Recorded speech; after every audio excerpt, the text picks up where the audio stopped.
It already seems like a foregone conclusion that Max Verstappen will win another F1 crown in 2023 unless Mercedes or Ferrari can come up with a rare magical upgrade. If this Formula One season was a whodunit, the publishers would be demanding a fresh draft given that the killer has already been unveiled less than a quarter of the way through. The extrapolation of what we have seen in 5 races so far this season is that Max Verstappen will be the 2023 champion with Sergio Perez runner-up and the rest only visible in the distance with a space telescope. The Red Bulls are operating in a different league which is good for them but bad for F1. It is all very well admiring brilliance, of design and of driving, but what makes sport gripping is competition, and the occupants of the RB19 currently do not have any. What this story needs, as the circus arrives in Europe, is a twist, which is why so much attention will be on the upgrade promised by Mercedes for Imola. Will something be unveiled which will stop the rampage of the Red Bulls?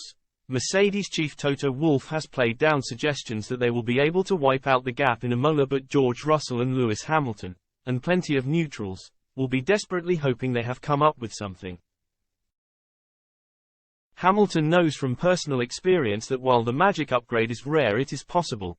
In 2009 he was chugging around forlornly for half the season in a McLaren with all the oomph of a Trabant, while Williams, Toyota and most effectively of all Brawn GP, with Jenson Button reeling off the victories, were in double diffuser heaven. After a spectacular mid-race rant from Hamilton at the Turkish Grand Prix, McLaren jumped on the downforce design bandwagon, and in the upgraded car, the Brit went on to win twice and take 3 more podium finishes that season. Mercedes need a similar turnaround now. If that means swallowing their pride and coming up with a car that bears more than a passing resemblance to the Red Bull and its advanced aerodynamics, so be it. Imitation is the sincerest form of flattery, and it is what they should have done at the end of last season. Hamilton asked him to. Instead, they doubled down on their own dud design, and look where it has got them. 4th and 6th in the drivers' standings for Hamilton and Russell respectively, and behind Aston Martin, with Fernando Alonso heading their charge, in the Constructors' Championship. Red Bull and Christian Horner must be finding it hard to keep a straight face. The Red Bull boss could not help himself after his team's 4th 1-2 of the season in Miami last time out. Where did Ferrari and Mercedes go? He asked. It is not unusual in F1 for there to be a superior mark. It seems like only yesterday that everyone was bemoaning the dominance of Mercedes, but this is a different level crushing operation.